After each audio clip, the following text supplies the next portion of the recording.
Magandang araw po sa aming mga nararapat na bisita at mga iniwang pamilya, mga dating guro at mga dating kamag-aral. Ngayon ay nagtipon-tipon tayo upang ipahayag ang aming muling pagpapahalaga sa aming minamahal na guro na nagbigay kulay at ng adventure sa aming pag-aaral. Ang minamahal nating guro na si Dr. Tykes Villagomez. Ako ay nagpapasalamat na siya ay aking naging guro at naging ikalawang ama sa aking buhay. Ako ay saksing buhay na siya ay mabuti at sa sobrang buti nga, kinuha na siya ni Lord.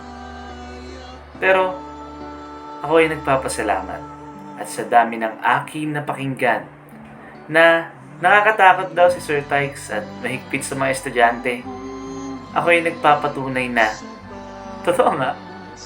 Ngunit salamat sa Diyos dahil siya ay nagtuwid sa akin ugali at sa ating mga kamag-aral na nandito ngayon. Pero siyempre, isa ako sa mga nasabihan din ni Sir Tykes, napagalitan at nasuway. Ngunit ito ay nagbigay saya sa aking kalooban. Hindi dahil sa napataas ko yung blood pressure ni Sir, kundi dahil sa naalala ko yung talatang Kawikaan 27:5 na nasusulat.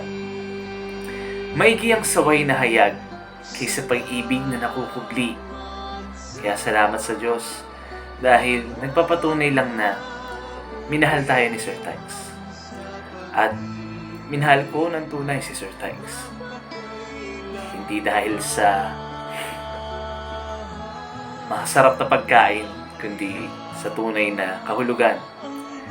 Hindi ko man nasabi nung siya ay nabubuhay. Sir Tykes, we love you po.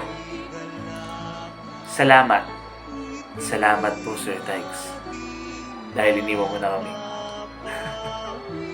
Ngunit, iniwan mo kami, pero mananatili sa aming puso at isipan ang iyong pag-ibig na ipinadama mo sa amin, na naghugis Ama sa aming mga mata at sa aming mga puso. Muli, alawin nawa po ng Diyos mga kapatid, mga pamilya, mga kamag-aral at mga guro at mga dating kaibigan po. Maraming salamat po sa Diyos sa buhay na ipinagkaloob kay Sir Tykes.